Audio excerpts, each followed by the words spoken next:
अस्ति स्वस्तिरुनिकराजविगलं कल्पप्रसूनाभूतम् वस्तु प्रस्तुतवेदनादरि निर्वाणनिराकुलम् स्रस्तनिबद्धनिमिरसत् गोपी सहस्रावृतम् हस्तन्यस्तनतापवर्गमखिलो धारं किशोराकृतिः वंशीविभूषितकराधवैरधावा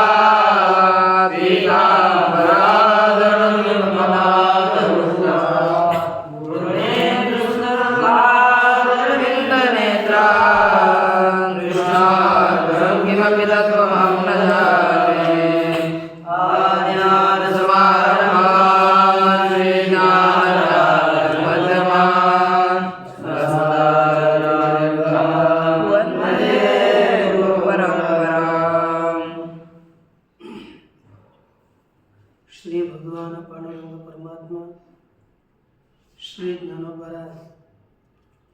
जगद्गुरु तुकाराम महाराज शांति ब्रह्म एकनाथ महाराज आदि गुरु श्री शंकराचार्य इत्यादि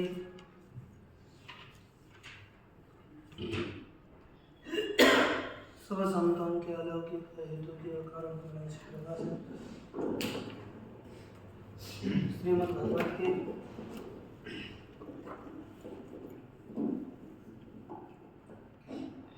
एकादश स्कंद का हम लोग विचार कर रहे हैं। इसका विचार करते समय भक्ति और भगवान को किस तरह की भक्ति पसंद है और भक्ता भगवान को कौन सा साधु मान्य है, इसका विचार किया गया। अब इसके पश्चात आगे कहते देखिए,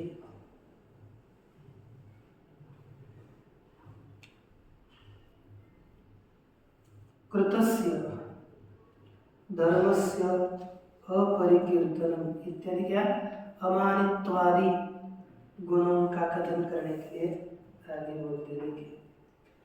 अमानित्वमदम्भित्वम् कृतस्यापरिकीर्तनम् अमानित्वमदम्भित्वम् कृतस्यापरिकीर्तनम् अपि दीपावलोकं मे नोपयुञ्जान्निवेदितम् इति अमानित्वम् एक, दूसरा अदम्भित्वम् दो।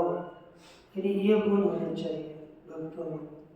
अमानित्व अर्थात दूसरों से प्राण प्रतिष्ठा की इच्छा न करना। मैं भगवान का बहुत बड़ा भक्त हूँ, इस प्रकार अभिमान पेट में धारण नहीं करना चाहिए। इसलिए अर्थात यह अमानित्व का कथन।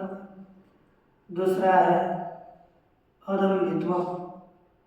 अदम्भित्व का कथन करते दाम्भिकपना, धर्मध्वजीपना न करना। यहाँ पर लिखा टीका में कृतस्य धर्मस्य अपरिकीर्तनम, किए हुए धर्म का लोगों के सामने जाकर कथन न करना। प्रसिद्ध स्वयं की प्रसिद्धि न दिखाना। जैसे लिखते हैं शुद्ध भाव नाही चित्ती खटाटो पे आहस भक्ति, ऐसी जे दाम्भिक स्थिति भक्त नाथी भावी। जो शुद्ध भाव अंतकरण में न होगा तो बाहर का खटाटो बहुत लोग करते हैं। यह सप्ताह का नियोजन करो, उस सप्ताह का नियोजन करो, उधर दौड़ सब जगह दौड़ के यानी होता है कि नहीं। आपने बस क्या करा है ना, ये दिखावा ज़्यादा चलता है। पूर्व के संतों ने ऐसे बड़े बड़े आयोजन नहीं करते। आयोजन कैसा था कि सीधा लोगों के गांव जाना, उनको उपदेश करना, तत्व ज्ञान देना। एक आधा सत्र आरंभ किया तो वहाँ लोग आते थे, ऐसा नहीं, लोग आते भी थे। तो कृतस्य अपरिकीर्तनम् किए हुए धर्म का कथन न करना। ये अदम्भित्व स्वयं लिखेंगे, स्वयं उसकी व्याख्या करेंगे। अपिच दीपावलोकम में नोपयुज्यात् निवेदित। आगे 40 में लिखा कि दीपावलोकम स्वयं किसी ने मुझे अर्पित किया है, उसको अपने व्यापार के लिए उपयुक्त न करें। माने जैसे मे निवेदितम दीपावलोकम न उपयुज्यात्। एखादे कोई अब अपने पास पदार्थ होते हैं, जैसे भाई भगवान के लिए कुछ पैसे अर्पण करे और उसको अपने स्वयं के जीवन के लिए उसका हमने प्रयोग किया, ये भी न करे। भक्त ऐसा भी न करे। उसका एक हो सकता है ज़्यादा वो भी निकृष्ट होगा भगवान के लिए और भगवत भक्तों के लिए ठीक है, लोक कल्याण के लिए इतना ठीक है, लेकिन उसमें ही जाना चाहिए, वो स्वयं के जीवन में उसका प्रयोग न हो। एक हुआ था, एक साधु था, साधु की ऐसी साधु तो वहाँ पर चित्रकूट में रहते थे। लोगों ने भगवान के लिए कुछ पैसे दे दिए, भगवान के लिए पैसे अर्पण करे तो उनका घर वालों के साथ थोड़ा संबंध होगा। घर वालों के साथ संबंध आने के कारण उसने घर वालों को कुछ पैसे दे दिए, अपने भाई भतीजे उनको पैसे दे दिए। और पैसे देने के बाद अब ये जानते थे कि साधु के पास पैसे है, उसको वापस देने की आवश्यकता नहीं है, फिर उन्होंने पैसा वापस नहीं दे दिया। कुछ दिया नहीं था, भगवान का पैसा भगवान के लिए आया हुआ, इसको दान दे दिया, तो घर में दे दिया, वापस नहीं दे दिया, तो वो मरने के बाद सर्प हुआ, सफेद सर्प। काला होता है सर्प वगैरह, पट्टे वैसे सफेद सर्प बन गया और वैसे ही पड़ा रहा कितने दिन तक। बाद में तुलसीदास जी ने सहज देखा कि ये स्पर्श होता है, इसको देखे ही क्या स्पर्श करके देखे। नजदीक गए तो तुरंत वो उसका पाप छूटा और साधु के रूप में आ गया। फिर देखा कि ये मैंने पाप किया था, इसलिए मेरी ऐसी स्थिति हो गई थी। लेकिन फिर बाद में वो अपना पुनः साधना में लग गया, समझो दूसरा करने लगे। इतना होता है कि हमारे से कुछ इतना भी भ्रष्टता हो गई तो यदि उनको सर्प बनना पड़ा है ना, और हम लोग इधर उधर करेंगे तो हमको क्या बनना पड़ेगा फिर? इसीलिए अच्छा ही व्यवहार होना चाहिए, उसका सदुपयोग हो, दुरुपयोग नहीं। स्वकीय व्यापारार्थम दीपांतरम कुर्यात्, है कि नहीं?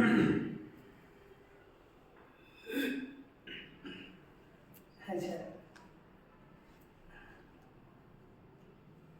अर्थात ये भी यहाँ पर लिखा है निवेदितम दीपावलोकम अपि न उपयुज्यात्। दीप अवलोक, दीपावलोक प्रकाश, दीप प्रकाश वगैरह भगवान के लिए किसने अर्पण किया है तो उसको खुद की व्यापार के लिए प्रयोग न करें, उस खुद के लिए दूसरा ले लिया, अपने लिए, क्योंकि भगवान के लिए किसने बल्ब वगैरह दे दिया, मंदिर में लगाना था, बोले खुद के लिए प्रयोग करने लगे, ऐसा नहीं करते।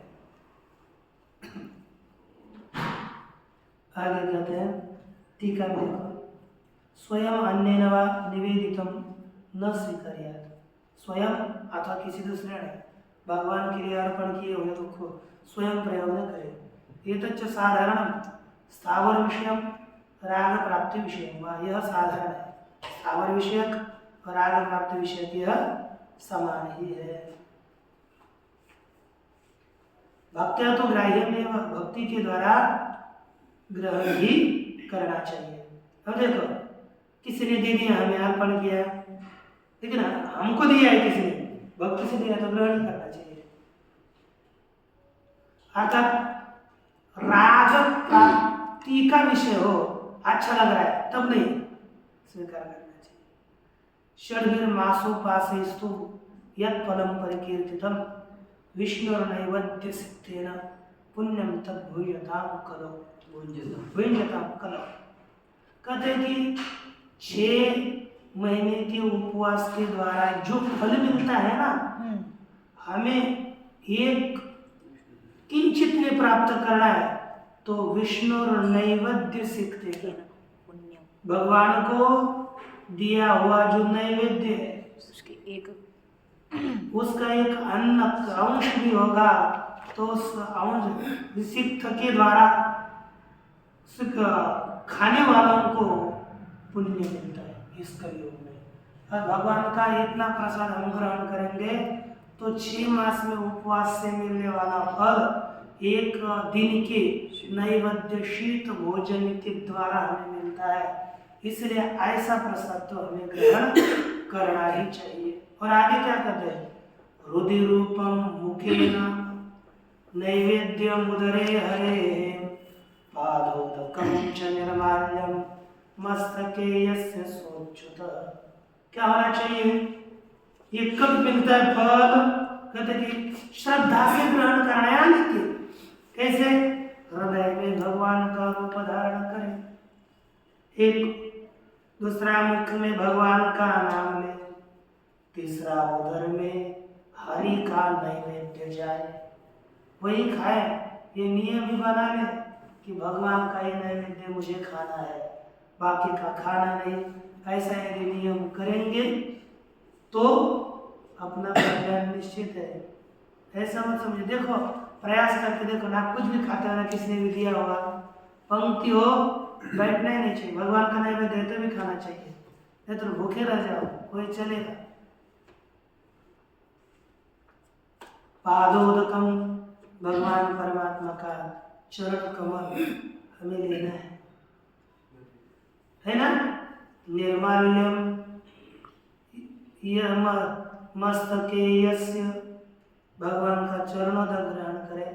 क्या करे, थाली में रखे भगवान को, स्नान तो किया है, चरणोदक लेना है तो उनको चरण में जल डाल करके जितना मिले ले है कि नहीं, ये चरणोदक होगा।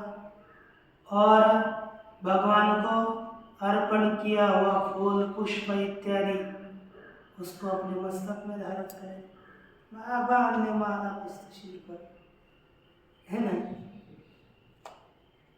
ये इत्यादि वचनों से हमें भक्ति से भगवान का प्रसाद ग्रहण करना चाहिए। पितृशेषम तो यो दद्याधरे परम अच्छा यद्वा अन्यस्मै निवेदितम मे नोपयुंजा, अथवा दूसरा अर्थ करिए, जिसको हमने दूसरों के लिए दिया है उसका भगवान के लिए प्रयोग करना।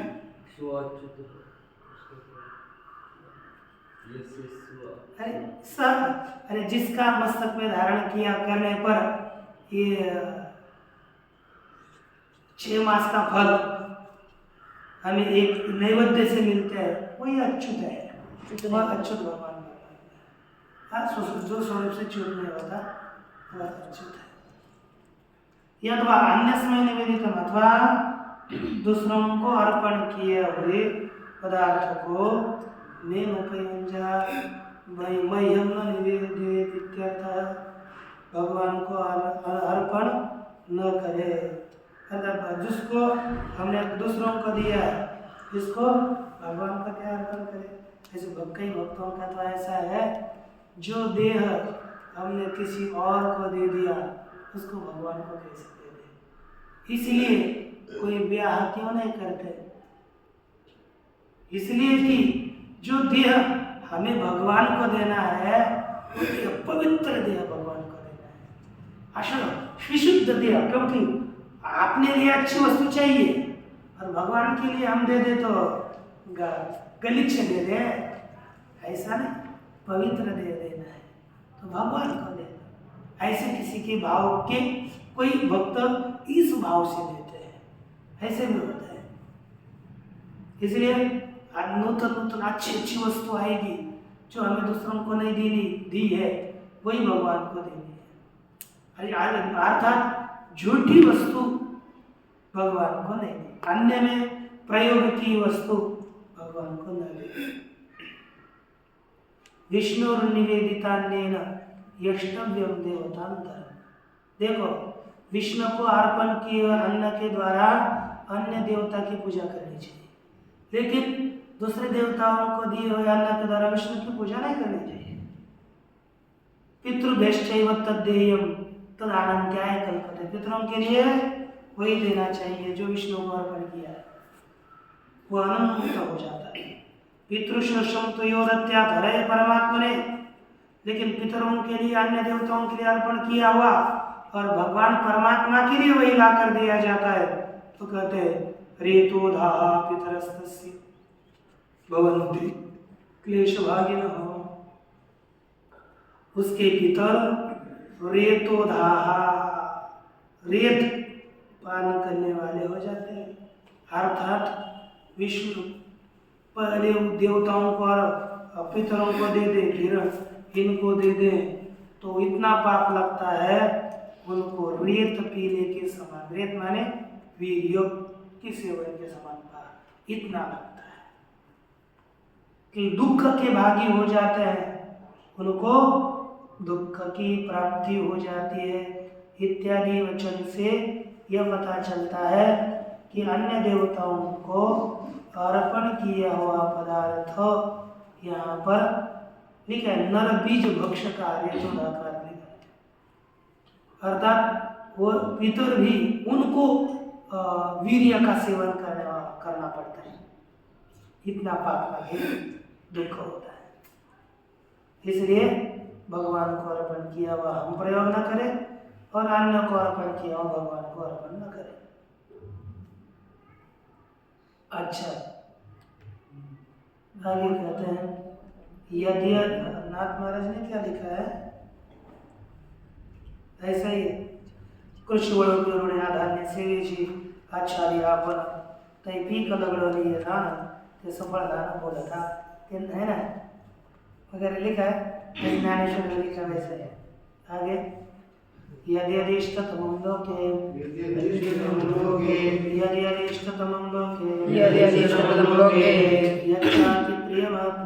यच्चाति प्रियमात्मनः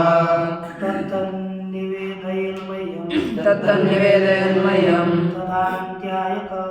तदनन्त्याय कल्पते। लोके यदि इष्टतम, लोक में जो जो अतिशय इष्ट होता है, यच्च और जो आत्मनः अति प्रियम, जो अपने लिए अतिशय प्रिय होता है, तत्तत् मह्यम निवेदयेत्, वह मुझे अर्पण करे, तद अनन्त्याय कल्पते, वह अनंत होने के लिए समर्थ होता है।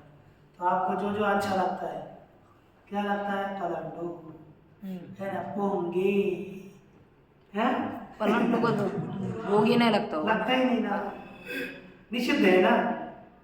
आपको इष्ट है, फिर आपको खराब अच्छा लगेगा तो देव का मांसाहार कर देव का होता है। जो विहित हो और इष्ट हो वो भगवान को अर्पण करना है।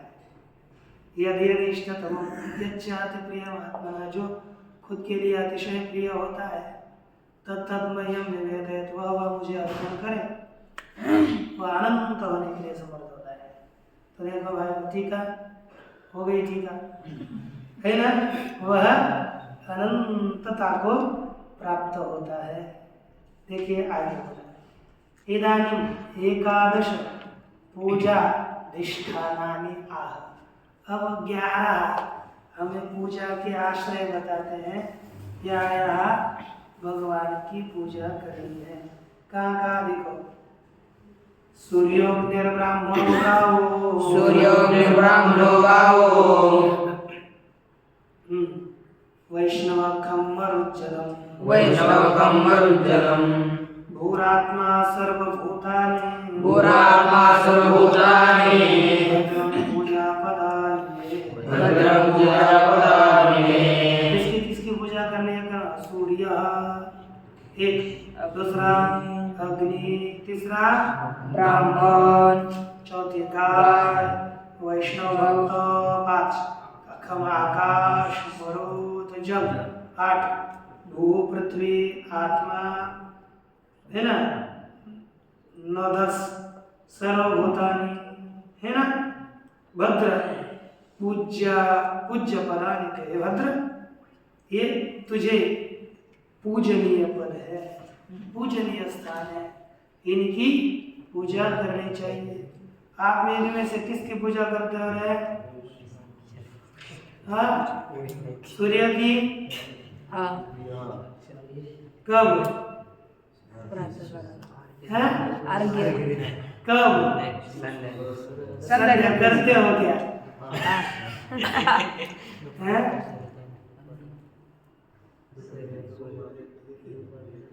ये जानते हो आप लोग हमें पूजा करनी चाहिए।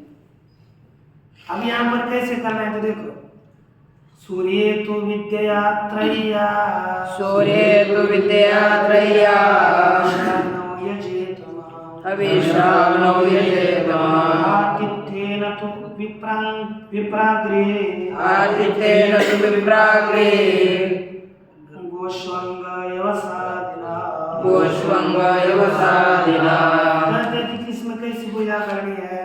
सूर्य में तो विद्या 3 वेदों के द्वारा माने आसत्य इत्यादि मंत्र उपस्थान आदि ना दिखा में हमारे पास तो सूर्य का उपस्थान, स्रोत का आह्वान, गायत्री जप इत्यादि के द्वारा सूर्य की पूजा की जाती है।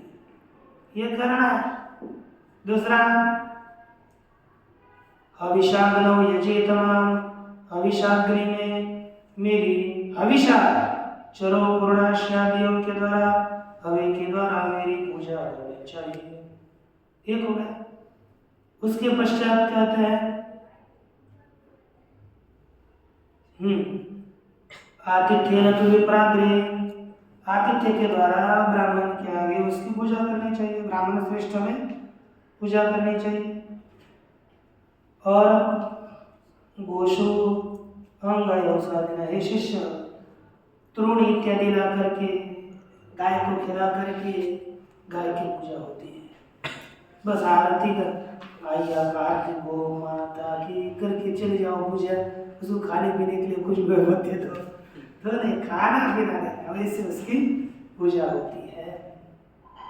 अच्छा बघा अधिष्ठान भेदेन पूजा सा क्या कहते हैं? अधिष्ठान के भेद से पूजा साधनानि आह, पूजा साधना को बताते हैं।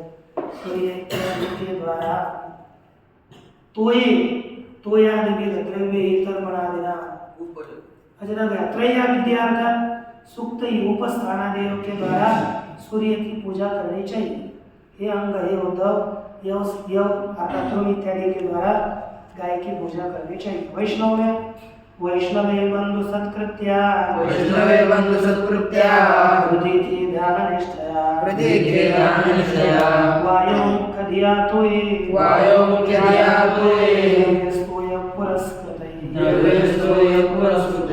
वैष्णव में बंधु सत्कृत्या अर्थात बंधु वत्स कारण उसके ऊपर बांधव की तरह सत्कार करने से वैष्णव की पूजा होगी।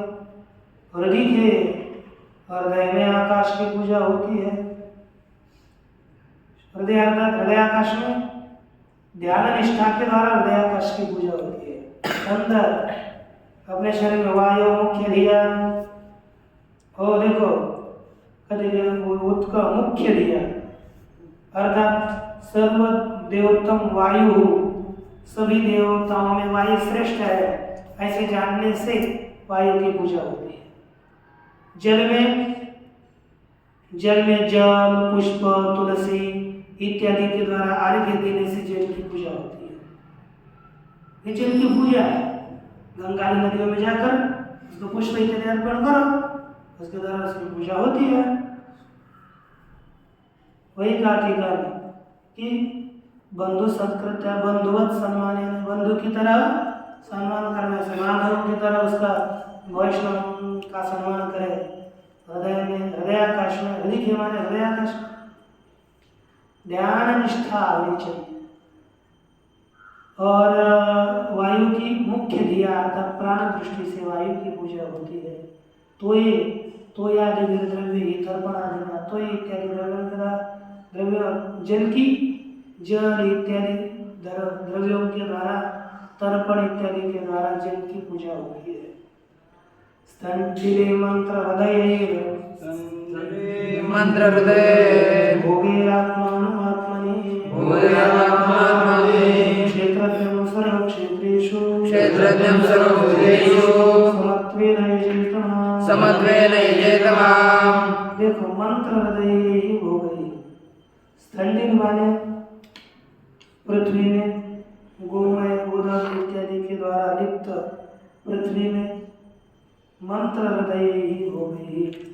रहस्य मंत्र न्यासात्मक भोगों के द्वारा आत्म है ना, स्थंडिल में उसकी पूजा करें।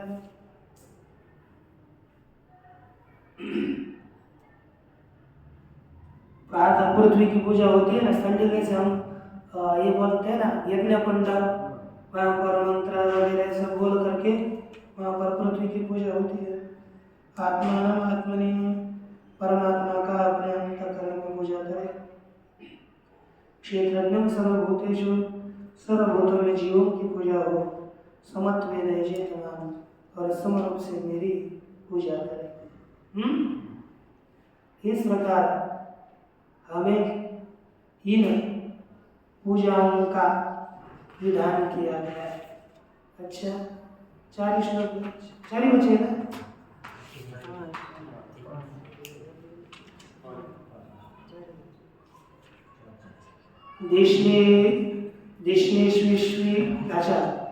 देशनेष्वेष्विति मद्रूपम देशनेष्वेष्विति मद्रूपम शंखचक्रगदाम्बुजैः युक्तं चतुर्भुजं शान्तं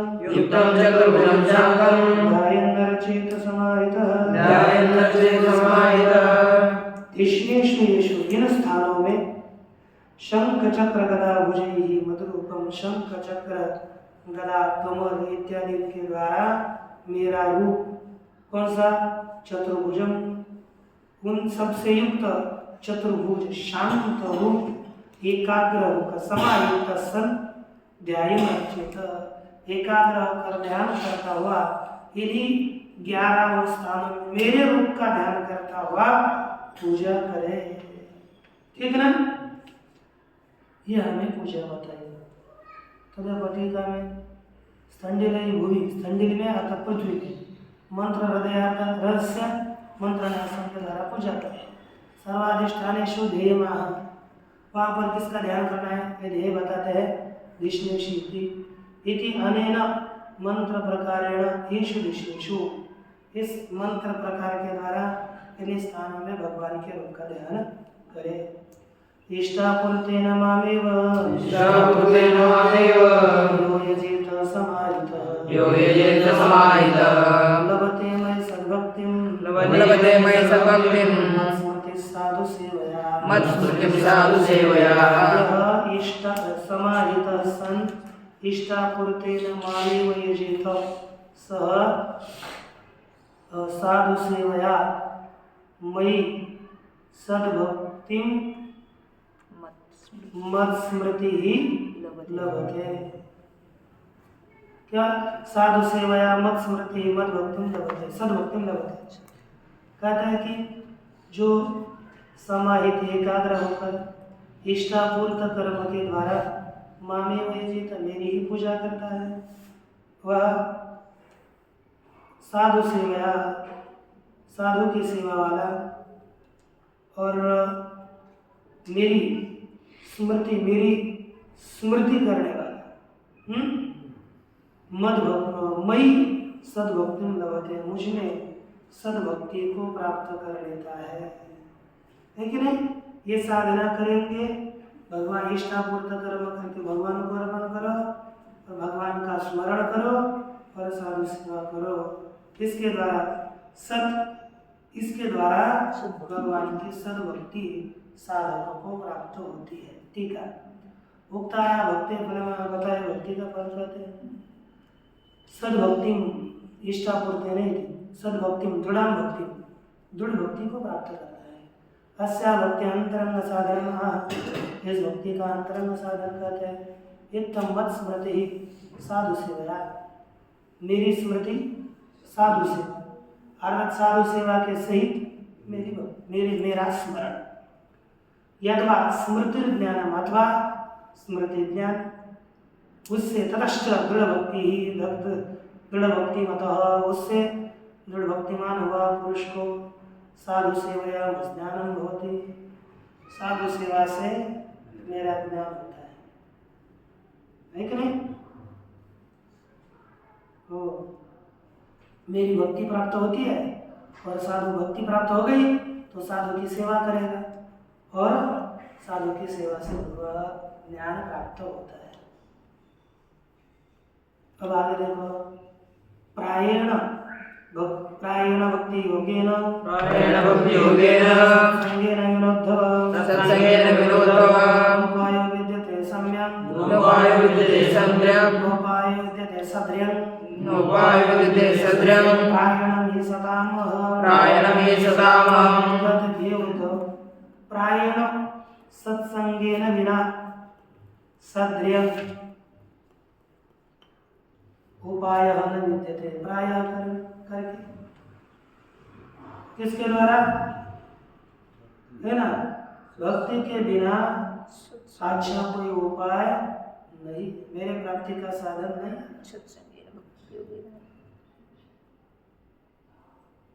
सद्र्यम है कि नहीं, सहायता करने वाला दूसरा कोई उपाय नहीं।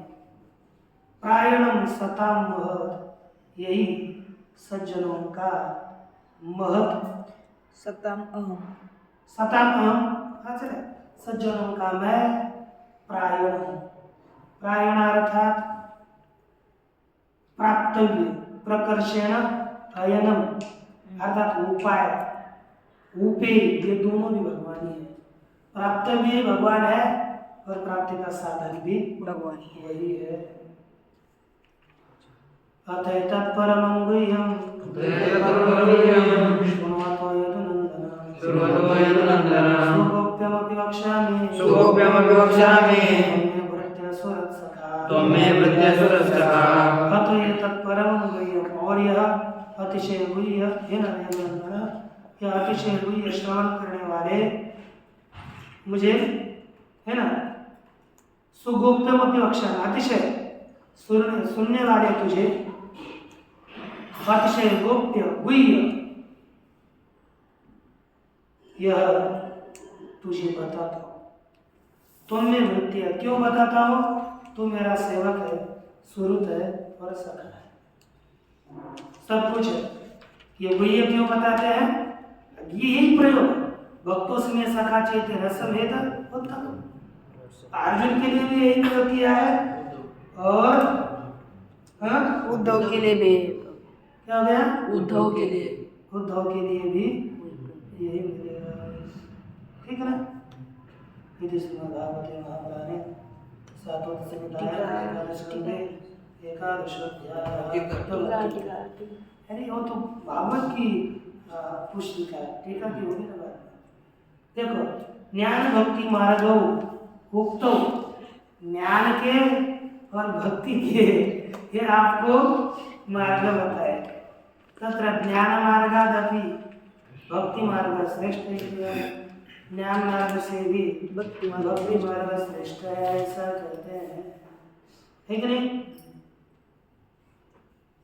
सत्संगेन यो भक्ति योग, सत्संग के द्वारा जो भक्ति योग प्राप्त होता है, तेन बिना, उसके बिना उपाय संसार तरणे न विद्यते, संसार से तरने के लिए दूसरा कोई उपाय नहीं है।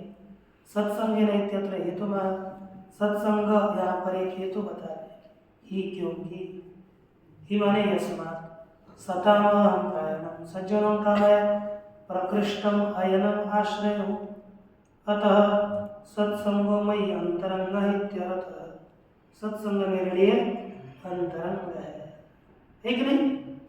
इदानीं सांख्य योगादीनि साधनांतर सव्यपेक्षाणि सव्यविचाराणि च सत्संगस्तु स्वतंत्र एव समर्थ।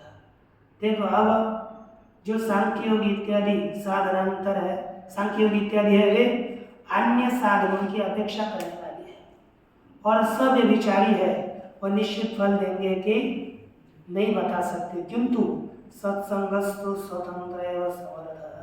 सज्जनों का संगत करना स्वतंत्र मुक्त करने के लिए समर्थ साधन है।